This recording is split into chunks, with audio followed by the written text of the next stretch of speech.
Хай. За би өөртөөгөө англи хэл дээрх номуудаар танилцуулъя.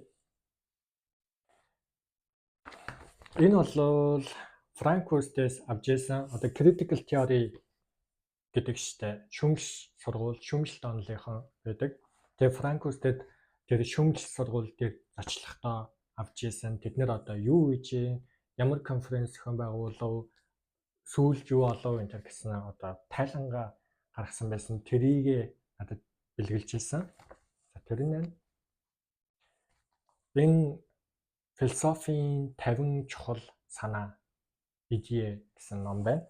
Энийг бол манай ер нь найз намайг Даблинд байхад бэлгэлж ирсэн.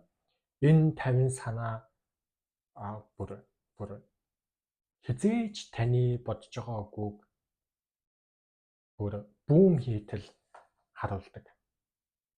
Хамгийн ихний санааг нь уншаад би зүгээр миний мэдээж ин гэсэн зүйлс мэдээж юм байгаагүй. Мэдэж аваад зөрчилдөөд хямраад дээс сүултээ хүлэн зөвшөөрөөд оюуны төвшөнд бол олон үе шатанд бол ордог. Гайхамшигтай ном байл. За энэ Тильбүргийг сургууль сурж байхад авсан антропоцены тухай жижиг одоо тохимол маш товч тохимол ямар судлаачид ямар ном бичив, юу болж ийн, яаж шийдэх үү гэсэн тохимол. Энэ бол классик. The Charles Wright Mill социологийн зураглал гэсэн ном. The Sociological Imagination. Энийг яг социологийн төсөөлөл эсвэл ургуулсан бодохгүй юм тэгээ янз бүрээр орчуулах гэдэг. Гэхдээ зураглал нь зөв юм байлээ. Энэ яг 1959 оны хамгийн анхны хэвлэл нь. Энийг Германы Манхаймаас олж авч ирсэн. Энэ социологийн зураглал гэдгээр Миллс юу хэлээд байна гэхээр таны хувийн асуудал чинь нийгмийн асуудалтай дандаа холбоотой байгаа.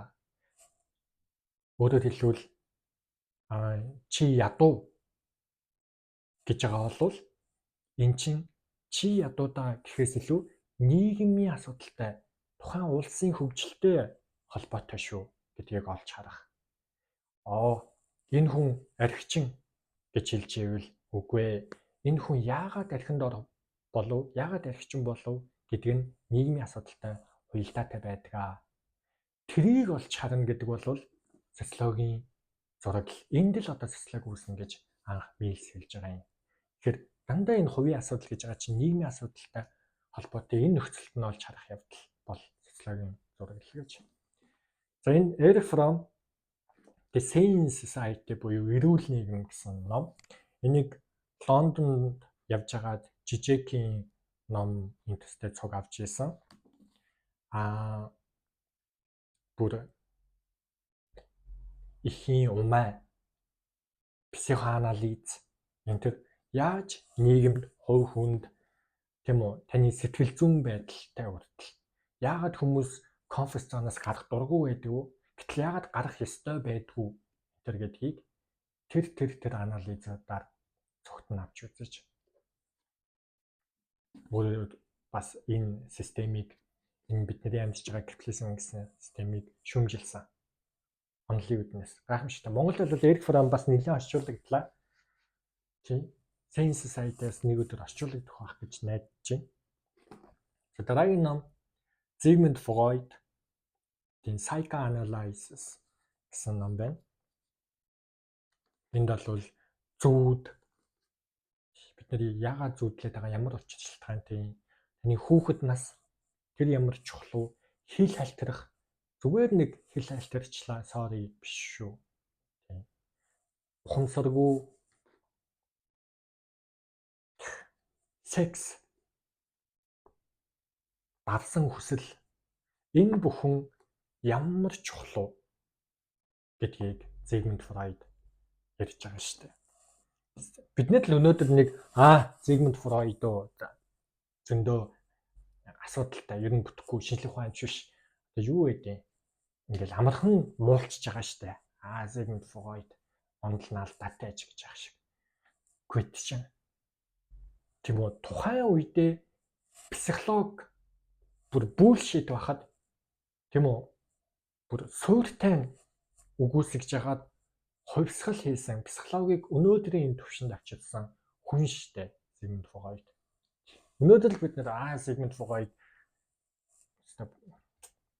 дутуу онол гаргасан гэдэг амархан ярьчихэд байгаа шүү.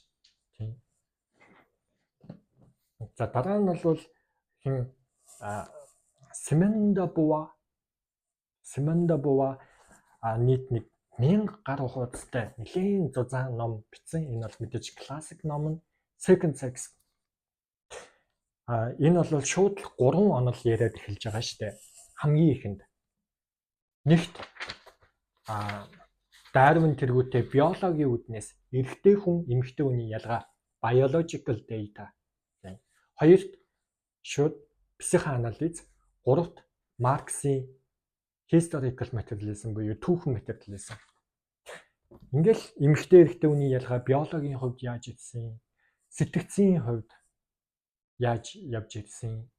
Тэгээд түүхэн нөхцөл байдал өөрөөр хэлбэл эрэгтэй эмэгтэй хүн анханасаа хөдөлмөр ажлын үргээс ахуулаад яаж хоорондоо харилцаж, яаж нэг нэгнээ мөлчиж, нэг нэгнээ тийм үү дээрлэхэж ер нь баг боолчилж явж ирсэн гэдгийг бол гаргаж идлээ шүү дээ. Тийм гайхамшигтай. Simone de Beauvoir. За энэ Simone de Beauvoir-аас зузаан ном болвол мэдээж Маркс. Тийм Капитал. Бараг 1500 туудастай. Энэ бол Марксийн Капиталын зөвхөн 1-р бот нь бүрийн ихээр яг 2 3 дугаар бот гэдэг энэ шиг юм ахиа яаж байгаа шүү дээ.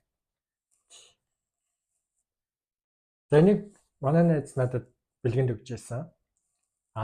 Маркс одоо капитализмын альтернатив гэсэн нэртэй юм ном. Энэ бол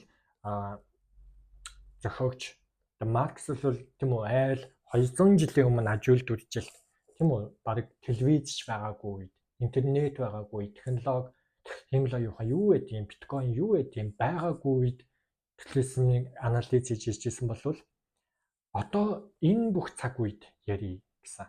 Тэгээ орчин үед капитализм яаж ингэдгийг авч үзсэн. За дараа нь Францын социологч Jean Baudrillard Simulacra and Simulation гэдэг энэ хамгийн алдартай классик ном нь 1999 онд Matrix канон дээр Jean Baudrillard-ийн яг энэ номыг гаргадаг. Та нар санаж байгаа шүү дээ. Улаан юм уу, цэнхэр юм уу гэдэг. Тэрнээс чинь энэ номыг гаргадаг. Яагаад гэвэл Jean Baudrillard энэ бодит байдал гэдэг чинь иллюз шүү гэсэн. Тийм. Энийг онлын үднээс тайлбарласан. Иллюз гэхээр юу гэдэг вэ? Бид нэр иллюшнийг хуурмаг зүйл, төсөөлөл гэх метод янз бүр орчуулах гэдэг. Уг нь иллюзэн зүгээр юм. Тийм. Бодит байдал яагаад иллюз вэ? Бодит байдал гэдэг чинь яг бодож байгаа шиг чинь бодит биш шүү гэдэг тухай. Бодироор онлын үднээс тайлбарласан. За ганц Монгол ном бид энэ бол миний хүнээсэл энийг нэг хүнд үзүүлээд идэггүй ч гэсэн авч явдаг нэг ширхгийг. За Томас Piketty энэ ердөө 3 сарын өмнө хэвлэгдсэн натур, культур, ба тэгш бус байдал гэсэн ном. Энэ Томас Piketty бол Францын хамгийн том эдийн засгчдын нэг шүү дээ яг одоо. Энийг Парист явж байхдаа авч ирсэн Шекспирийн номын дэлгүүрээс нэлээд үнэтэй 20 евро. Тэгээ өнгөд энэ өөрийнх нь лекцийг ер нь ном болгож гаргасан тийм ингээд датануудаар баримтжуулаад явсан. Тэгээ энэ бол социологийн маш суур ойлголтод байх ёстой ном юм байлээ. Сүүлд уншаад тэгж бодсон. Энийг 7 хоногийн дотор уншаад дуусгацсан. Маш сонирхолтой. Энийг сүүлийн үеийн би бүр тийм үү их сургуультай аплайж байгаа тэр эссе шалгалт шүглэг тийм янз бүрийн хийхстэй даалгавруудад маш их хэрэг болсон. Энэ Томас Пикетийн ном. За Invisible Woman буюу одоо үл үзэгдэж байгаа эмэгтэйчүүд гэсэн. Энийг онлын үүднээс, баримтцэлттэй тийм үү одоо тоо баримтын үүднээс, практикийн үүднээс гэдэг олон талаас бичсэн нэлийн судалгааны академик ном, феминист ном. За Роланд Барт камера люсида гэсэн фотографи буюу гэрэл зураг юу өгүүлдэг вэ? Гэрэл зургийн философи гэсэн үг.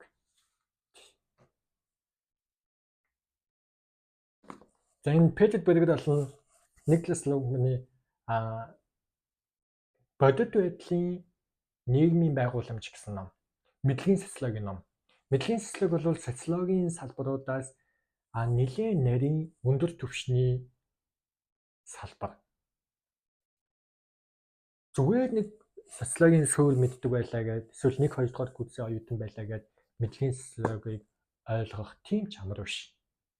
Философийн ойлголтгүй, философи мэдгүйгээр мэдлэгийн социологи руу орох бас боломжгүй. Тэгэхээр мэдлэгийн социологи бол тийм өндөр түвшинд яригддаг маш тийм нарийн төвхтэй дээд салбар. Энэ нь бол мэдлэгийн социологийн классик номуудын нэг. Тэгээ энийг бүр Ирландд, Дублинд номын дэлгүүрт байхгүй байхад нь захиалуулж авч ирж худалдаж авч байсан. Социологи. За Everyday Ubuntu би өдөр бүр Ubuntu бай гэдэг ном. Энэ бүр гайхамшигтай Африкийн философи. Миний хамгийн хайртай философуудын нэг. Би одоо Хятадын философт Даоизмд хайртай, Африкийн философи Ubuntu-д хайртай, Арабын философт хайртай. Зөвхөн Европоос гаралтай юм шигээр бид ойлгоод байдаг. Үгүй шүү гэдгийг нэгдүгээрс харуулж байгаа. Хоёрт бүр дэндүү хүмүүнлэг. Энэ бол бүх одоо хүмүүнлэгийн салбарууд ялангуяа нийгмийн ажил зэргийн бүр үндсэн зарчим байх хэрэгтэй. Энэ Ubuntu гэж юу хэлээд байна гэхээр чи байдаг учраас би байгаа юм шүү гэдгийг хэлдэг. Тэрнээс би нэг сүрхийдээ би ийм байгаа юм биш. Үгүй ээ, чи байгаа болохоор, та нар байгаа болохоор би байгаа юм. Бид байдаг юм. Бас би байдаг болохоор чи байдаг юм гэсэн үг. Бид хоорондоо үргэлж хамтдаа харилцан үйлчлж амьдарч байдаг. Чи сайн байвал би сайн байдаг. Чиний ачаар би сайн явж байгаа гэсэн гайхамшигтай. Энэ бол хэвээр хайрын ном. За дараагийнх нь энэ Плато Republic байна. Энийг бүгд найрамдах энтерг орчуулах гэдэг бас. Тэгснээс барыг Republic орчуулсан нь дээр нь байгаа юм. Republic. Тэгээ эний хавтасны зураг нь миний хамгийн хайртай уран зураг. Тийм Афины сургууль. Миний хамгийн хайртай уран зургаар хавталсан Платоны классик ном. Улс төрийн судлалын классик ном шүү дээ. Дараагийнх нь социологийн маш хөнгөн зургийн хэлбэрээр бараг л комик ном шигээр үзүүлсэн тийм хинч уншихад ойлгомжтой ном. Ингээд дан зургууд байгаа. Тэгээд социологийн онолуудыг зурагтай хөрхтэй үзэж харж байгаа кино шиг л биччихсэн ном. Oscar Wilde Picture of Dorian Gray. Dorian Gray-ийн хөрөг зураг. Ирландын номер 1 гэмээр классик уран зохиолч Сэхэтэн шүү дээ. Оскар Вайлд бол том социалист байсан. Ижил үстэн байсан. Тэгээд энэ Picture of Dorian Gray бол Англид хүртэл, Германд хүртэл бараг л 10 жилийнх нь заавал үзэх ёстой, унших ёстой номын нэг бүр 10 жилд нь албан ёсоор ордог ном болов уу гэж бодож байна. Оскар Вайлд бол утга зохиолын ертөнцид бол гайхамшигтай. Жан-Жак Руссо улс төрийн байгууллага гэх юм уу гэдэг нэртэй ном байна. Энэ пингвинээс гаргаж байгаа номууд бол аюу хөрхөн уншихад энэ тэнд аваа явж байхад тийм үү автобус унаанд завсарлагаанаар термалчаад уншиж байхад тохиромжтойгоор хэвлэлцдэг. Тэр нэг алдартай зохиолчин ч юм уу ганцхан өгүүлэг энэ тэрийг нэг жижигхэн ном энэ төр болгоод гаргацсан байдаг. Аюу хямдхан. Тэгээс Penguin Publish болол бас дуртай. Дараагийнх нь Jonathan Livingston. Энийг хэдий Монгол дээр уншиж байсан ч гэсэн Ирландийн нэг жижигхэн тосгонд явж байгаад ажлынхаа хажуугаар номын дэлгүүр ороод англи хэл дээр олж авсан учраас миний хайртай уран зохиолын номуудын нэг яг дурсал болгоод авч ирсэн. Хэрвээ та нарт Jonathan Livingston сонсомоор байвал миний YouTube дээр байгаа шүү. Тэрийг сонсоод хэрвээ таалагдвал уншаарай. За энэ Карл Марксийн Капитал товчлсон хувилбараар нуршуу фактор энэ тэрийг хасаад нэмгэн нэг 500 удастайгаар хэвлсэн байна. Хасаад 500 удаст болсон байна. За Франц Кафка аавда бичсэн захидал гэсэн ном. Аав ээжнэр ер нь гайвуулдаг шүү гэдгийг бол Кафка хэлж байгаа шүү дээ. Энийг би Стамбулд явж байхад авч ирсэн 20 лира гэдэг чинь юу? 1 евро юм уу? Тий? Аюу хямдхан. За энэ бол бас классик. Францын социологч Мишель Фуко Discipline and Punish гэсэн ном. Дэд гарчих нь шоронгийн төрөлт. Фуко шууд л шорон дээр анализ хийсэн. Энэ шоронд ажиллаж байгаа систем чинь нийгэмд яг адилхан ажилтдаг юм биш үү? Гэдгийг Фуко олж тогтоосон. Тэрнээс өмнө социологчид шорон морон сэтгцэн имлэг рүү хөрхий ордоггүй байсан. Нийгэм дагаа хэдэн үнээс мас унч гэх юм уу? Хөрхөн хөнгөн явж ирсэн. Фуко шууд шорон руу орсон. Гайхамшигт. За энэ одоогийн хүч гэдэг нэртэй ном надад бэлгэнд өгч байсан. Ирээдүйд бид санаа зовоод ахаар тийм үү өөрийгөө зовоод юм байна. Өнгөрсөнд бид шаналаад ахаар бас өөрийгөө зовоод юм байна. Юу ч хийж чаддгүй юм байна. Гэтэл одоод хамаг хүч байдаг шүү гэсэн хөрхөн мотивашн өгдөг ном. За энэ Германы философч миний хайртай эмэгтэй Ханна Арендт чөлөөтэй байх эрх чөлөө гэдэг нэртэй ном. Ханна Арендт бол миний хамгийн хайртай эмэгтэйчүүдийн нэг. Симонда Бова, Ханна Арендт, Роза Люксембург. Гэт. Ер нь бол бидний эрх чөлөө гэж ойлгоод байдаг дураараач гэдэг юм уу? Энэ бол миний эрх чөлөө энэ гэдэг үгтэй бол ямар ч хамаагүй бараг л харин чи сэргээрээ гэж магадгүй шүү гэдгийг харуулдаг. За энэ Шекспир Hamlet. За энийг бол бие байтугай англи хэлтэй яг англи хүмүүс ч өөрсдөө уншаад ойлгоход бэрх байдаг. Шекспир бол ер нь дээд түвшин шүү дээ. Лингвистик, литератур одоо юу гэдэг ийм хэл шинжлэлийн хүмүүс, хэл судлалын хүмүүс өөрсдийнх нь судлах зүйл Шекспир байдаг. Англи хэл тийм үү Оксфорд юу гэдэг англи хэл судлал гэвэл дандаа л Шекспир уншиж байгаа. Шекспир чинь бүр зүгээр нэг олон нийтэд зориулсан уран зохиолын ном бичдэг тийм хүн биш. Бүр дээд түвшинд бүр судлагтун болчихсон номнууд гаргасан шүү дээ. За Ницше би яагаад амар ухаантай юм бэ гэдэг нэртэй ном. Би яаж гоё бичдэг үү? Ямар хоол иддэг үү? Ямар хоол хүн идэх ёстой юм? Идж байгаа хоол ч хүртэл ухаантай болоход эсвэл тэнэг болоход нөлөөлдөг гэдгийг Ницше энд бичсэн.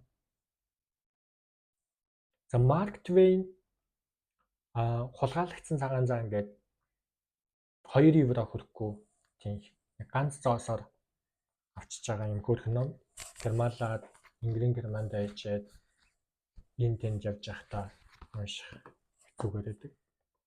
За энэ бас нэг сэтгүүл би Irish Marxist-уудтай уулзалтанд орж байхад надад бэлгэлж байсан.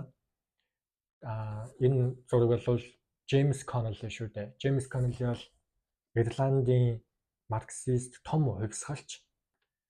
100 жилийн өмнө бол хувьсгал ээж ирландчуудыг ажилчдыг бол аварж исэн. Тэгээ Даблины хотын төвийн гудамжийг Connolly Street гэдэг шүү дээ. Connolly-гийн гудамж гэж хүртэл. Тийм л алстай. Тэгээ энэ house guys буюу одоо ландлордууд тийм үү байрны эзэд яаж рентээр түрээсээр хүмүүсийг мөлжтгөө энэ орон сууцны хямралыг яаж үүсгэсэн, Даблиныг яаж бүлшит болгов, хүмүүсийг яаж зовоодгүй энэ гэсэн том анализүүдийг орчин цагийн тулгарч байгаа асуудлуудыг бол хилэлцдэг, тэрийг хэвлдэг, тэмцдэг залуучууд нь ингэж энэ системийг улам их сайжруулахын тулд зүтгэдэм байна гэж. Тэгээ энэ хэдээс гадна ахаад хэд хэдэн номууд би хүнд өгсөн, энэ тэнд үлдээсэн янз бүрийн шалтгаанаар одоохондоо надад байгаа нь энэ хэдэн англи хэл дээрх номууд байна. Ингээд цаг байсанд баярлалаа.